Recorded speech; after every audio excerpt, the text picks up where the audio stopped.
You just want your name and the cell phone Okay. you can, All right. you can If text. you can, so in case we cancel, I can text Okay. people. Or today I texted them to say we're having it because, you know, the weather was bad earlier. Mm-hmm. Didn't know if it was gonna clear off, and I looked and it said it was gonna be just fine at this time of day. You already wrote yours? Yeah, I got most of them Oh, last you already week. got it, okay. All right. Let's start with the prayer. Father, thank you for being here with us today. We pray that you will help us as we go through this study to learn a little bit more and to understand better about your word. For we pray in Jesus' name, amen. We've been looking at the life of Jesus, Jesus' early life, the Annunciation to 30 years old. The Bible is really interesting in that it only has 4 chapters about the first 30 years of Jesus' life. And then it has close to half of all the Gospels are about his last week of life. And then about half of it is about his other 3 years. So it doesn't tell you a complete story of Jesus by any means. In fact, it's been said that when people counted it up, out of the 33 and a half years that he lived here on earth, we have about 30 days of what he did on 30 different days. So that's not a whole lot when you think about it. Now what I'm going to want to do, I'm going to hopefully next week finish up the early life of Jesus. And then I want to jump all the way to the last week in Jesus. Since we're heading into Easter, we can do it in 4 weeks. And we'll talk about the last week of Jesus and how, you know, the crucifixion and all that, resurrection and everything like that. And then we'll come back and get the middle of his life if y'all still want to keep going. So, we're looking at the adoration of the wise men. Matthew is the only one that mentions them. After Jesus was born in Bethlehem village, Judah territory, this was during Herod's kingship, a band of scholars arrived in Jerusalem from the east. This is the Message version. They asked around, where can we find and pay homage to the newborn King of the Jews? We observed a star in the eastern sky that signaled his birth. We're on pilgrimage to worship him. When word of their inquiry got to Herod, he was terrified. And not Herod alone, but most of Jerusalem as well. Herod lost no time. He gathered all the high priests and religion scholars in the city together and asked, where is the Messiah supposed to be born? They told him, Bethlehem, Judah territory. Herod then arranged a secret meeting with the scholars from the east, pretending to be as devout as they were. He got them to tell him exactly when the birth announcement star appeared. Then he told them the prophecy about Bethlehem and said, go find this child and leave no stone unturned. As soon as you find him, send word and I'll join you at once in your worship. Instructed by the king, they set off. Then the star appeared again. Notice they have not been following the star. It appears again. It had seemingly just appeared, disappeared. They went to Jerusalem, and now it appears. That same star they had seen in the eastern skies. It led them on until it hovered over the place of the child. They hardly could contain themselves. It was the right place. They had arrived at the right time. They entered the house, not the stable, and saw the child in the arms of Mary, his mother. Overcome, they kneeled and worshipped him. Then they opened their luggage and presented gifts, gold, frankincense, and myrrh. In a dream, they were warned not to report back to Herod, so they worked out another route, left the territory without being seen, and returned to their own country. So that's the story that Matthew tells us. Who were the Magi?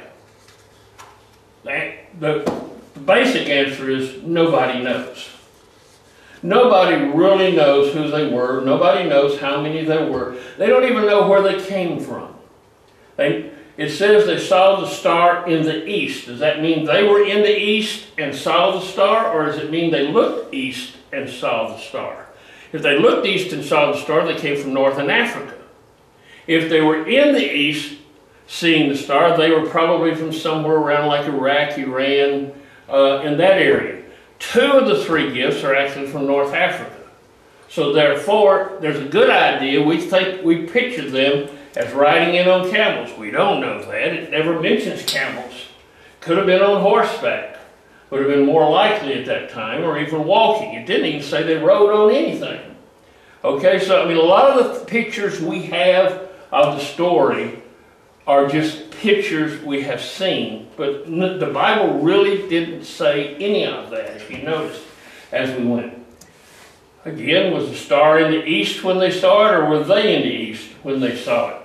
Some think they came from Persia, the Babylonian area, Zoroastrians, that they came because they worshiped the stars and the planets and those kind of things.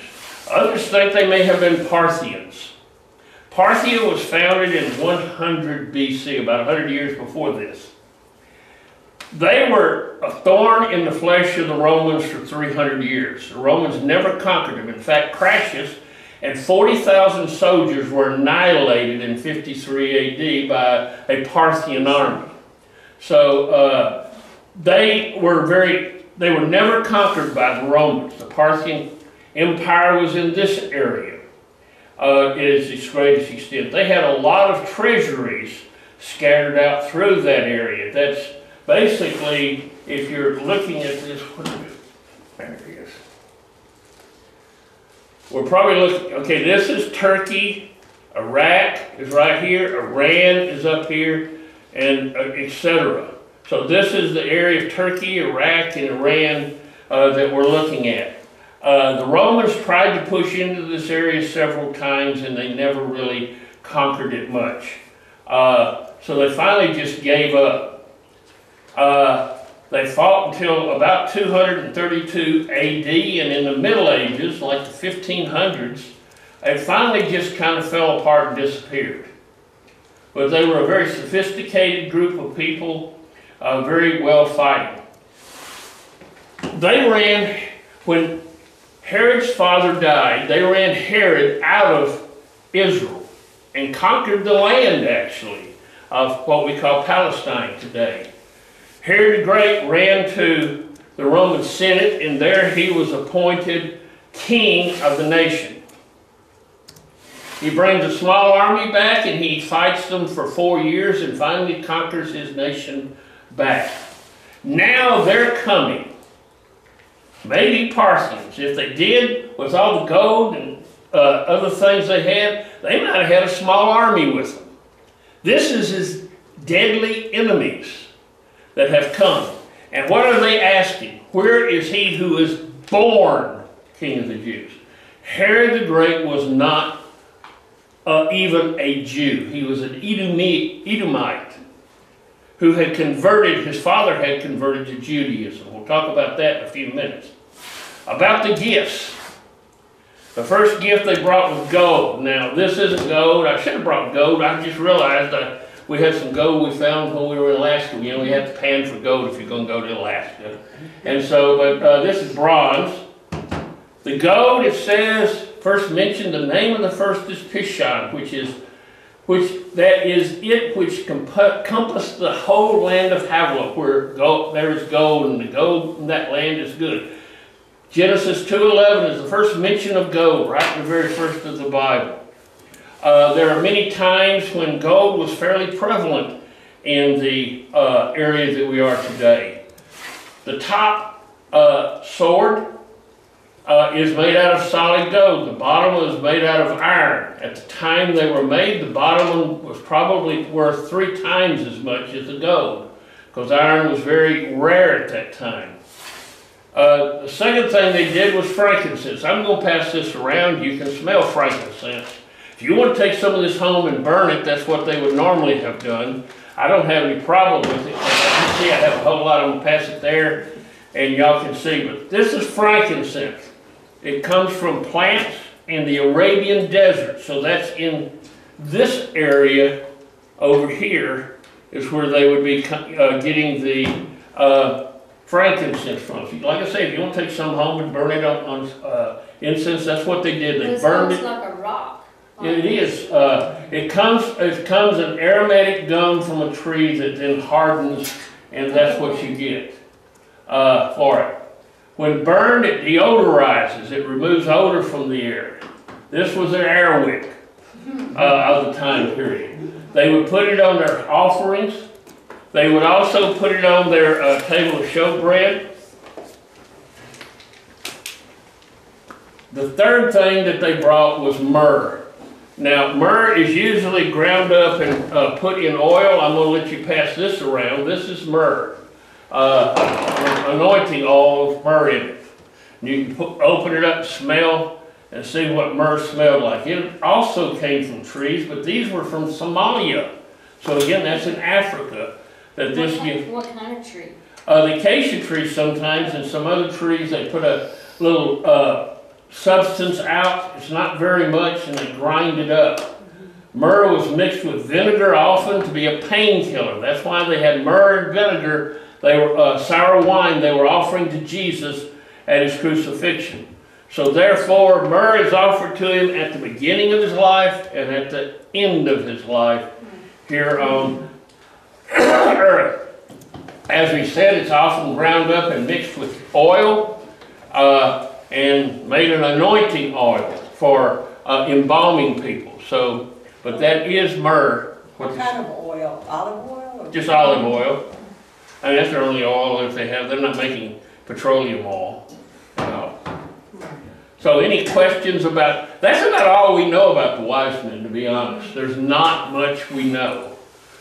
They've been given names, but that's a late tradition back in about 1000 AD that they finally got names. We really don't know. One said that since there were the three ethnic groups, the Asians, the Africans, and the Caucasians. Again, there's nothing to say that. The Bible is it just says we don't even know if they were wise men, we talk about three kings, but it doesn't say they're kings.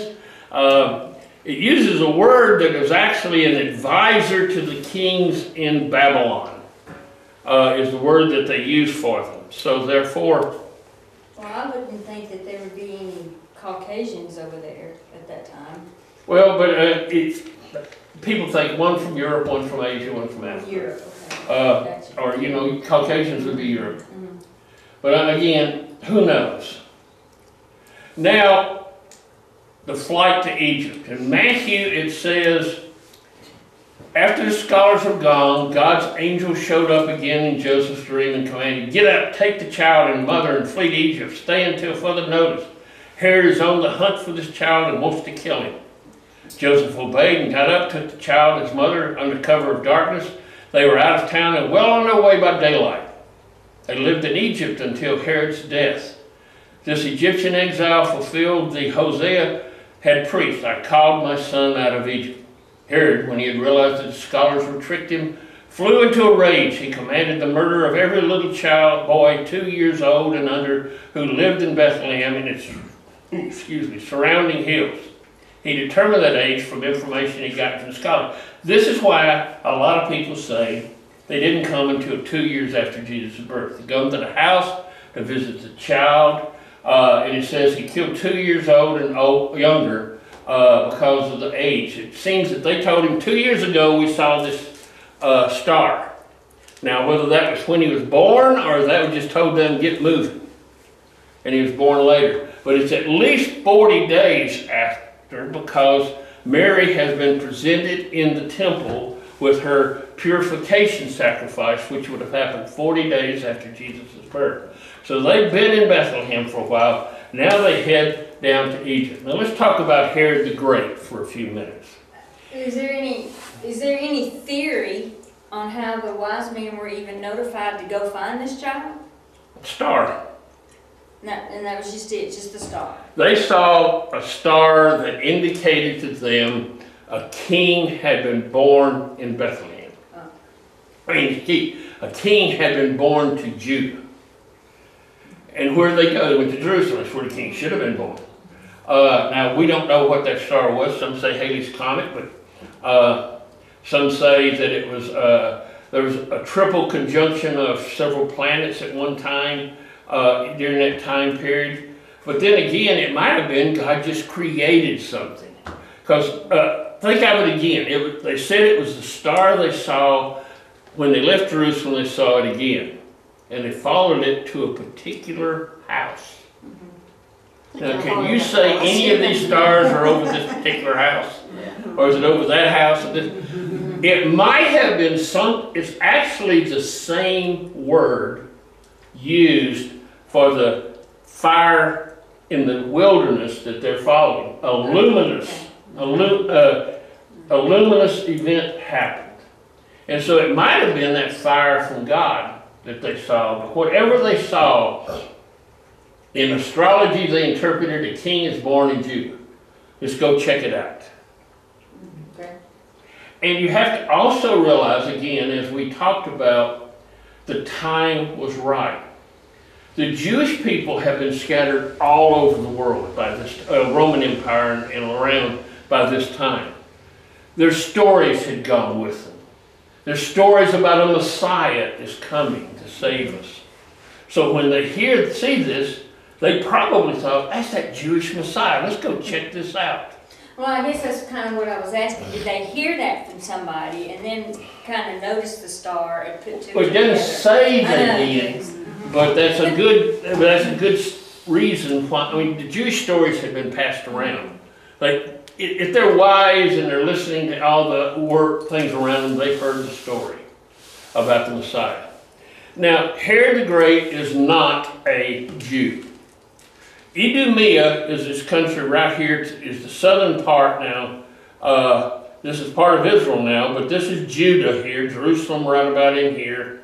Samaria is up here, Dead Sea, Jordan River, Mediterranean Sea. This is where the Philistines were. And right down here was a nation called Idumea. And it had a ruler called Antipater, excuse me. Antipater, this area was conquered by the Jewish people. And as it was conquered, they gave them two choices: convert to Judaism or die. Antipater said, yeah, I'm a Jew now. And he rose up in the ranks and became the leader of the army of Judah. Herod the Great is his son. So he was from Idumea. He's kind of a borderline converted proselyte Jew that loves Greek things and Roman things and builds sumptuous palaces and all. His father takes over, but only rules for about a few months, and then he dies, and Herod the Great becomes the ruler. Now, remember, Herod loved the name Herod. He had 5 sons named Herod, and they had 4 sons named Herod. So you got Herod the Great, Herod Antipas, Herod Archelaus, Herod Philip are some of the ones we run in the Bible. And then in the book of Acts, we run into a couple of other Herods. Don't get them all confused. Herod the Great is he's a megalomaniac builder. He builds all over, builds the biggest, he wants to build the biggest of everything. What does the word Herod mean? Does it have a meaning? I have no idea. Okay. Once he takes power, he kills almost all of the Jewish aristocracy. See, remember, he was run out of the country by the Parthians, comes back, conquers it, and once he's taken power, he kills almost all of the Jewish aristocracy, confiscates their property, and then finds some rich Jews scattered around the empire, brings them in, and puts them in charge. They're loyal to him, not to anybody else. That's why he did that. And it was a loyal aristocracy to him. This is a picture, a bust of Herod the Great, what he might have looked like, or probably did. I mean, it's from a contemporary from his time on a statue. He had 13 sons. Only 4 of them made it to survive him. He killed 8 of them because he thought each one of them was trying to take over the kingdom in some way. So killing Jesus was not really a big deal. I mean, he'd already killed. In fact, the Roman emperor said, on a play on words, I'd rather be Herod's Weiss than his Woos. Weiss is pig, Woos is son. I'd rather be his pig than his son. See, being a Jew, he couldn't eat the pig, and he wouldn't kill it.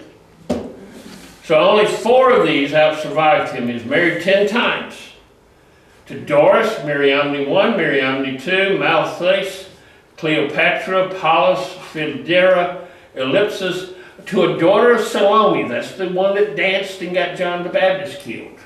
One of her daughters he married, so she must have been a lot younger than him, and to a niece that he had. Most of those died unnatural deaths. Was that the same Salome that went to the tomb? No, I don't think so. Okay, because I was. No, but this is Salome that danced.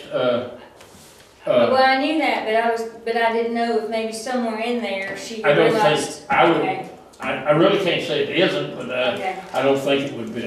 Is it the same Cleopatra that was in Egypt? No, I was gonna ask that. Well, it probably came from Egypt, but yes, Cleopatra. It probably wasn't the one that Julius Caesar married, but she was probably from Egypt. A lot of times you made alliances by marrying people, by marrying women from other cultures.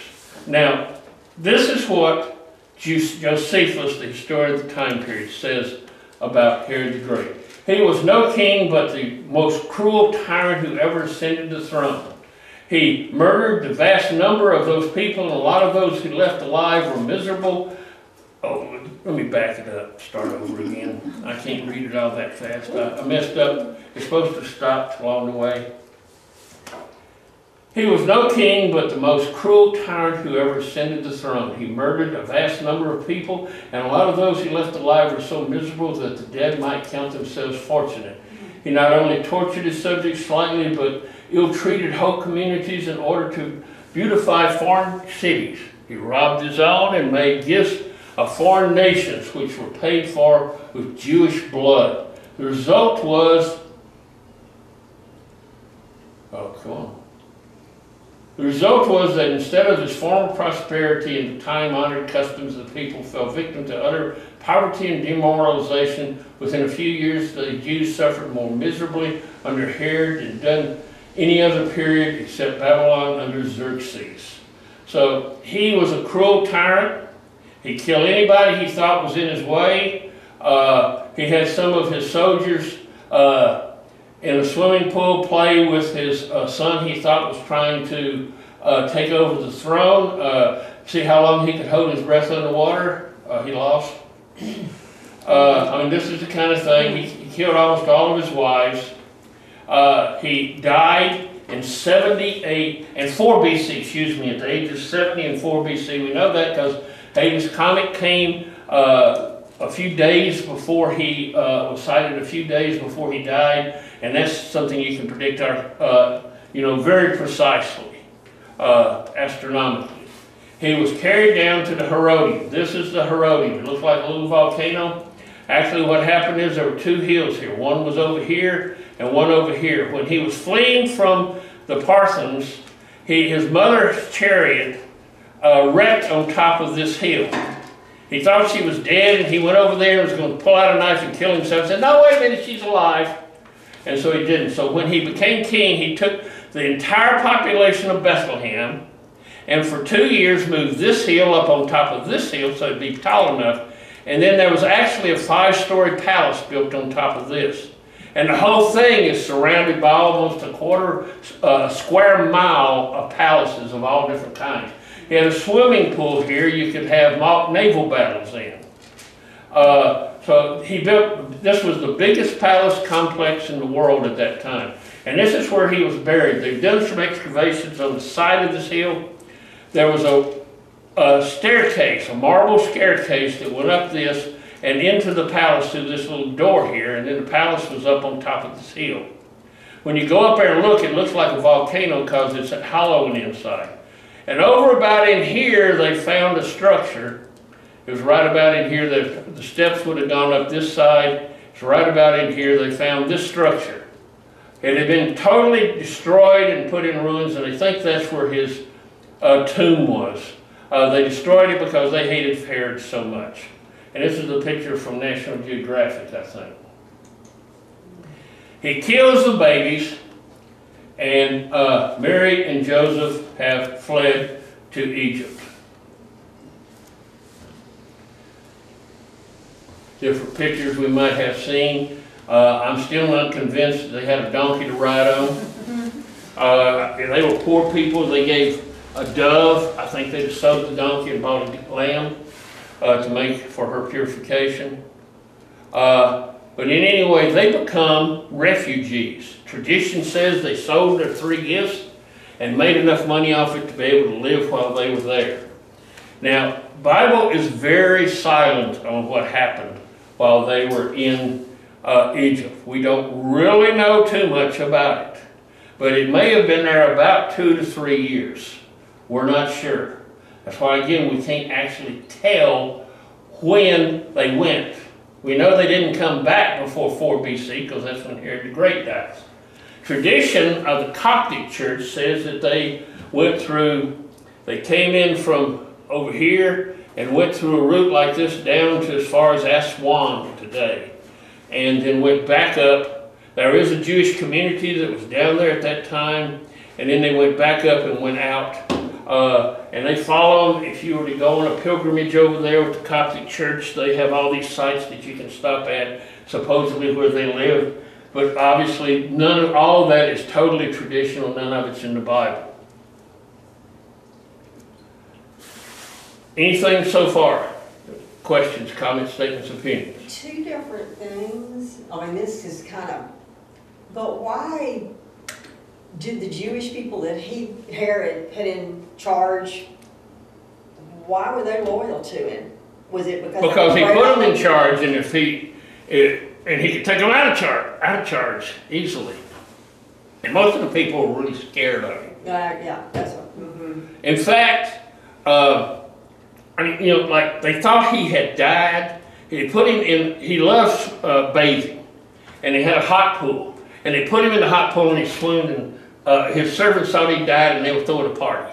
And he woke up and had them all murdered. Wow. And tradition is, Josephus says, the historian of the time period says, that when Herod was nearing his death, he took 2,000 Jewish leaders from all over the nation, mayors and all sorts of people, put them in the Colosseum, the Hippodrome at Jericho, where he was dying, with orders from him to kill every single one of them when he died, so that the people would mourn. But his wife, when he died, said, hey, he changed it. He said he didn't want them all dead, and everybody said, that's fine, and they all left. So he probably didn't say that, but they knew that he didn't say that. They didn't want to kill him. But that's the kind of guy he was.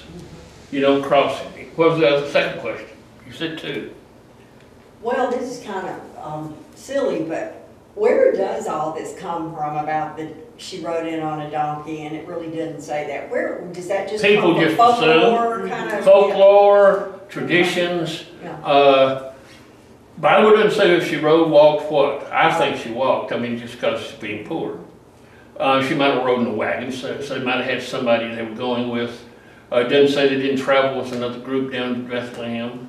I think Adam Hamilton, in his Bible study, The Way to Jerusalem, I don't remember what the name of it was, but he showed pictures. He said that they probably walked, and it was very rocky, rough terrain that they had to walk. Yes, but now it would have been on Roman roads too. Yeah. So it would have been fairly easy, but it's still hard. If you've ever seen the movie they had, The Nativity, I think that one would, it shows them traveling, it takes them 2 or 3 days to get there. That'd been kind of like what it was, except like I say, I mean, they might have had a donkey, but it doesn't say they did, didn't say they don't. And the same with being in a stone, more or less a stone cave instead of the wooden. Because it says... I mean, did that come strictly from the King James Version? Probably. Well, you have to understand it's a stable, and stable at that time, archaeologically they didn't know what it was. Mm-hmm. So when you get into Europe, their stables are what? Wood. Structures. Barns are wood. So it must have been a wooden thing, and that's where that basically comes from. But it actually doesn't say one way or the other, but most likely, since he had relatives in Bethlehem, because he was lineage there, he stayed with his relatives, and most of them had stables in the bottom of their house, caves. And And what it basically saying is the upper room is not a Motel 6, but it's the upper room where they would let the guests stay. And it was all full, so we had to go down to the thing, which is probably a better place. It's more privacy and things like that, and they could clean it up a fairly good deal. I mean, they didn't usually mind the odor. They returned to Galilee, as in Matthew and Luke. Joseph obeyed. He got up, took the child and his mother, and re-entered Israel. He had another dream. When he heard, though, that Archelaus had succeeded his father Herod, as Herod Archelaus, as king of Judea, he was afraid to go there, but then Joseph was directed in a dream to go to the hills of Galilee. On arriving, he settled in the village of Nazareth.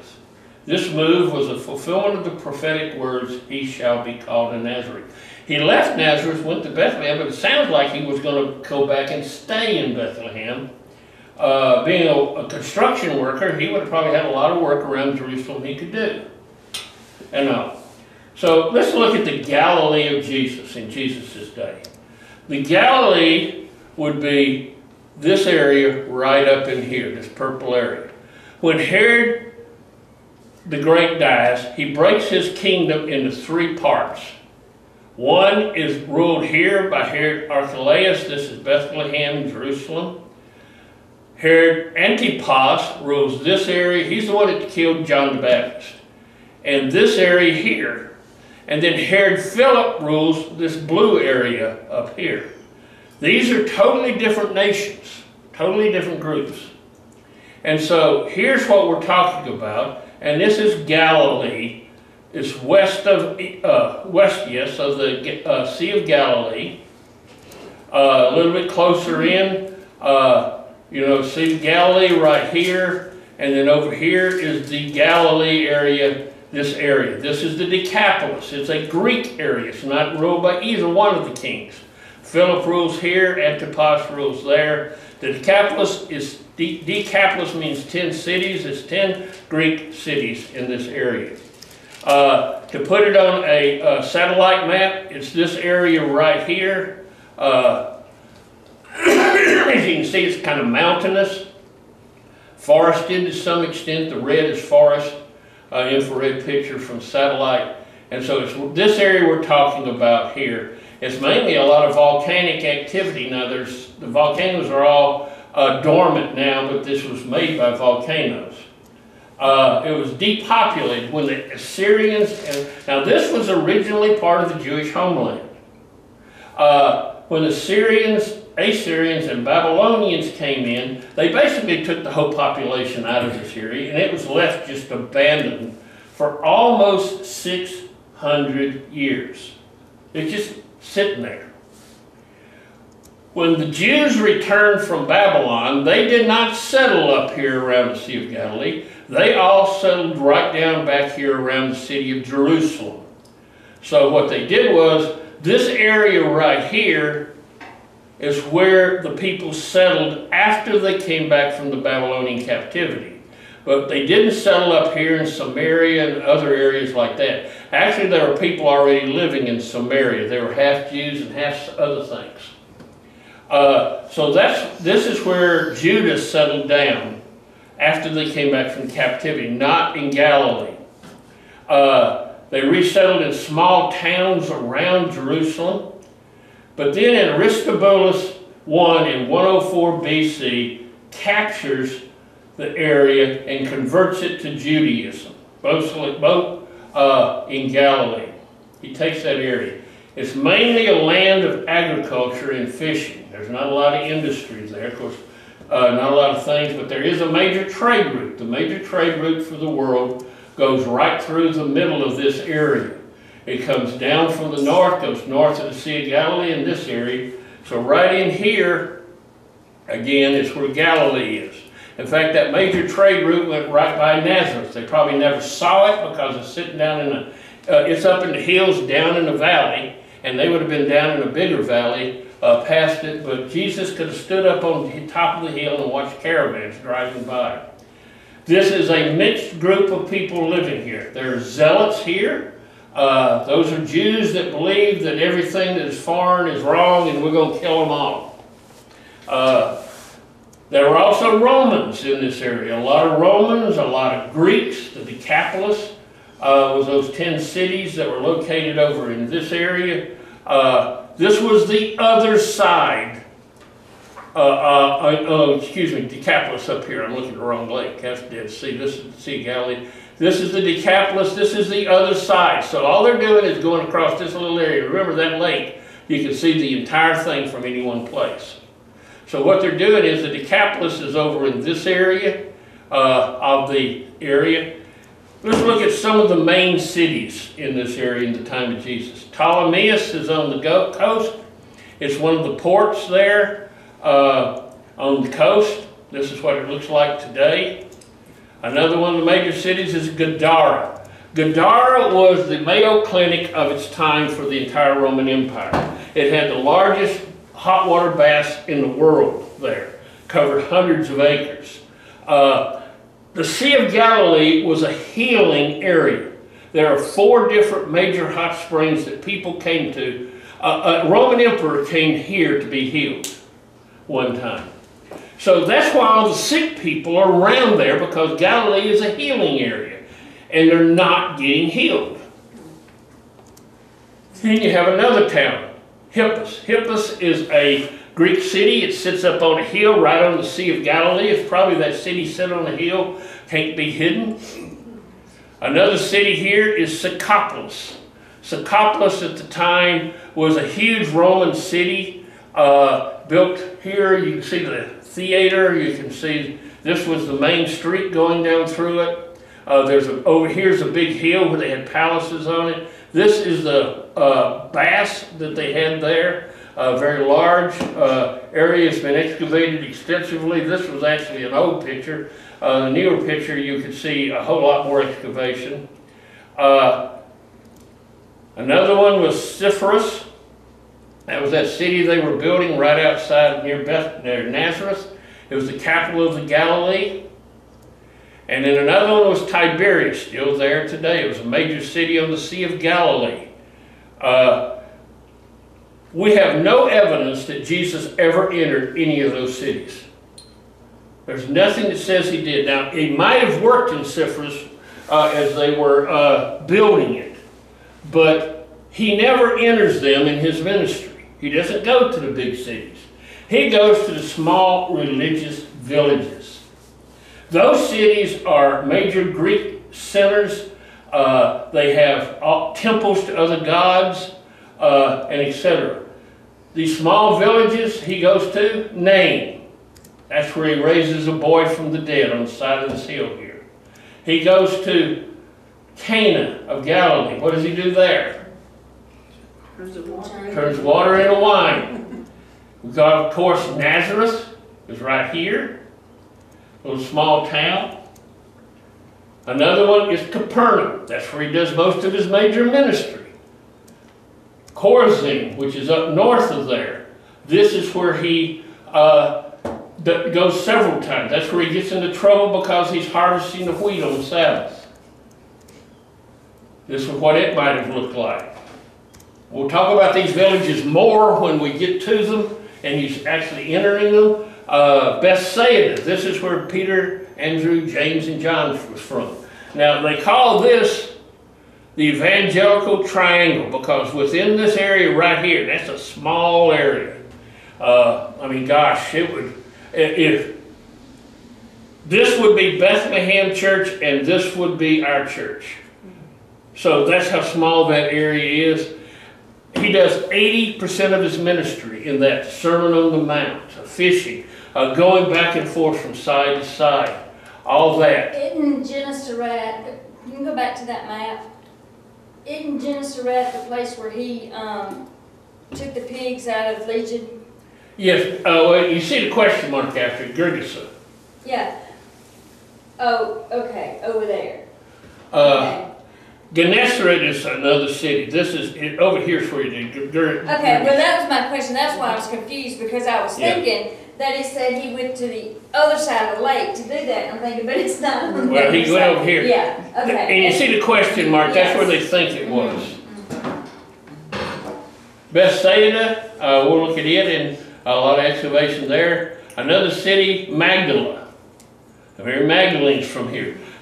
This is what it looked like a few years ago. All this area has, they started digging here and they found a whole city underneath all of this. And they've been excavating, they're still excavating there, and it's really interesting. They found an old synagogue. It does say he went into that synagogue. So it's one of the synagogues he actually went into. The last time we were there, we did a lot of visiting there.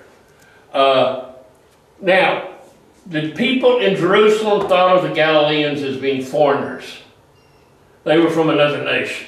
They had a different accent. They had a real hard accent. That's when they say, I can tell by your accent that you're from Galilee. You're one of his followers. Herod Antipas is their king. Remember down in Jerusalem, Herod Archelaus was the king for a while. He was so bad that Romans threw him out, and they set up a procurator. Who was the procurator? Come on. Pilate was the procurator down in that area. So they have two different kings, rulers. The different soil types and crops are grown in different places. The prices were different. They were usually more expensive in Galilee than they were in Jerusalem. More people lived there.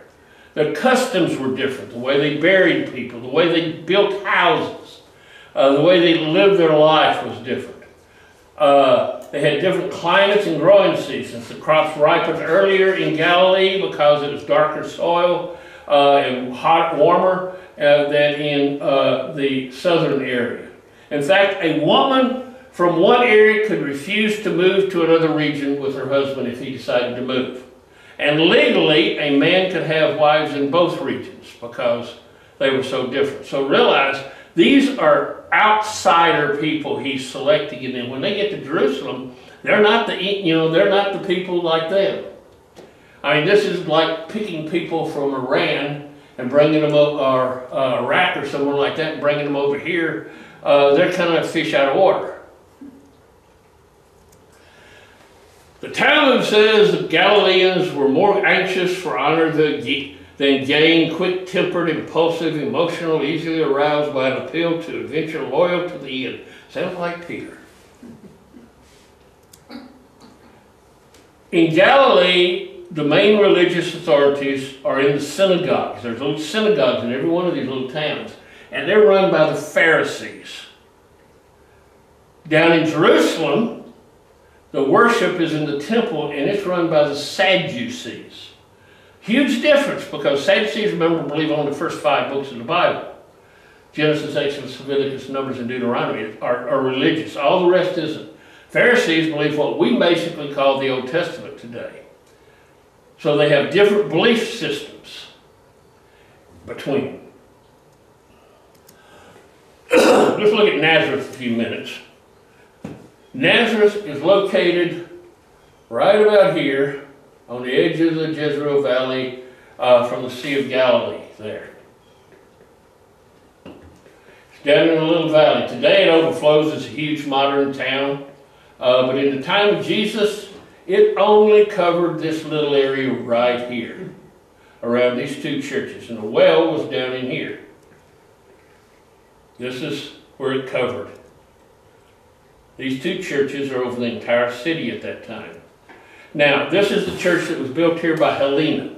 This one was destroyed eventually to build a large church. A large church was finished in 1969, so this one was destroyed. And underneath it, as they started digging, they started finding caves.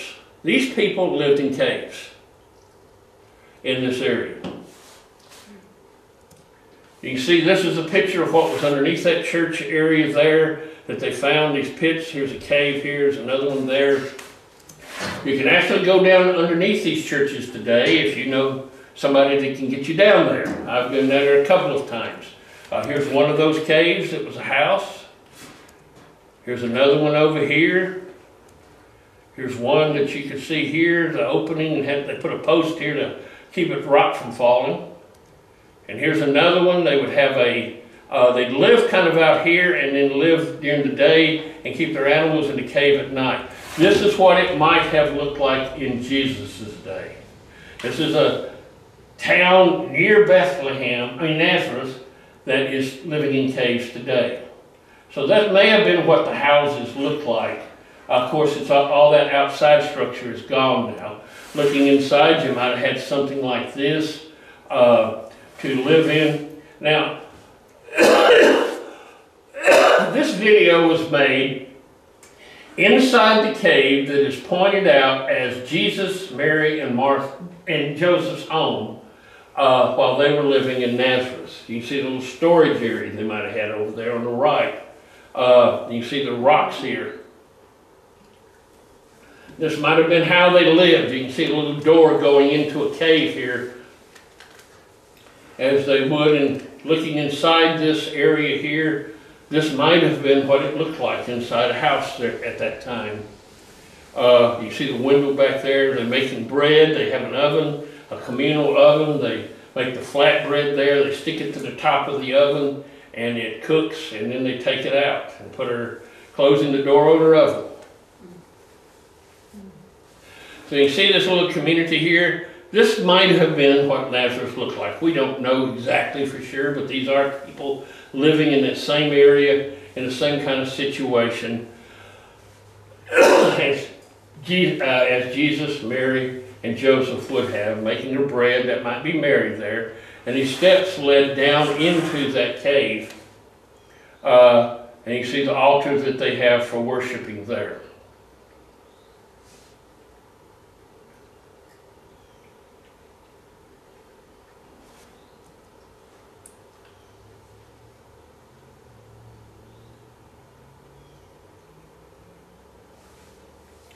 And this structure here is supposedly the cave that Mary,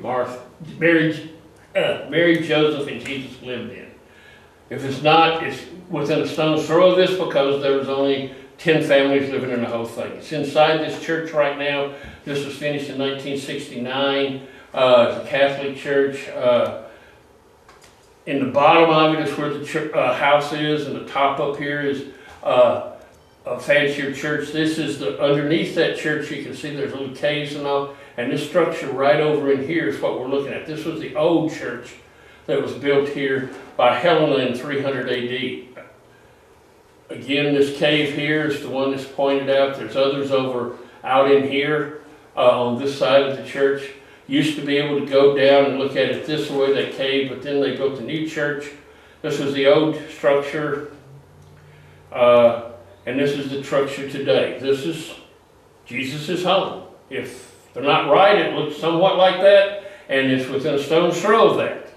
I mean, we're talking about an area smaller than this lot this church lives on. So somewhere in that area was his house, and it's as good as one as any. What gave them the right to just destroy the old church and build a new church over? Because the old church was Catholic and the new church is Catholic. Oh. Catholic church decided to do it. So they just wanted a new church? They just thought it was time to get a new church, and then when they did, they took the time to excavate also. And then they built this one kind of floating up, so underneath it is where all those caves were that I was walking in, and up there is the floor level. So they built the church on pillars over the top of that area. And this is what it looks like today if you were to go there and go in it. You go up in here, and it has several rooms back in the back here. That's what we were looking at in it. They have a lot of altars in there. Again, they're building churches because people want to have something more than a cave to see. They can see a cave at home. And then they keep on building because they want a bigger worship area. This is inside that building again. You can see the altar there, the altar of St. Joseph.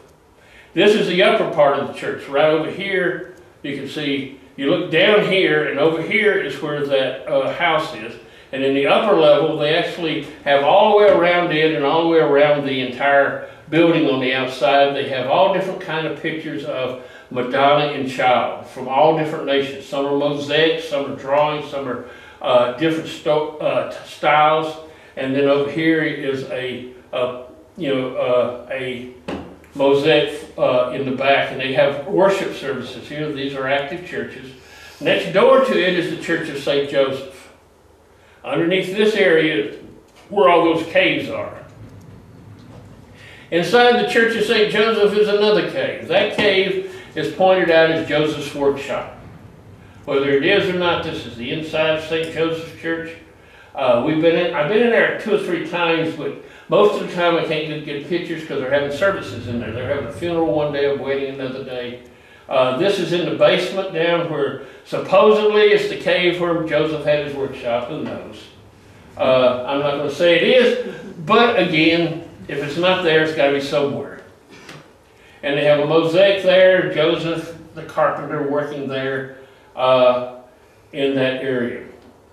Now this, you know what kind of plant that is? Behind him? That is a poinsettia. They grow that big. That's one that's been planted in the ground there in Bethlehem. And that's a big poinsettia. I mean, it's actually on the ground, so you can see how high it is. It's good 10 feet tall almost. So I put that in because I thought that was a really interesting poinsettia. Of course, now they're native to Mexico anyway. They wouldn't have been there. So inside this area right here is where the village was at the time of Jesus. Like I say, you go and look down here if you want to, and you can see down in those caves. But there is also a way of getting down into it if you can find somebody that can unlock the door. And a couple of times I've had guides that knew the guy, that knew the guy, that knew the guy, and we were able to get in. And it's interesting down there. They have a museum down there also of things that... You may have already covered this, but why did they live in caves? Was that just the thing that was there? Well, there were caves, it was there. Remember, they're just in here probably as a construction family. Yeah, would you turn it off for me? Let it cool off. But they were just, that's what caves were. I mean, a lot of that area had a lot of caves. And so... They just utilized it. Once more. Thank you. And they just utilized it because it was They just there. utilized what they had, what? Yeah. Not yet. You gotta let it cool off. But that's just what they had. Wood built inside.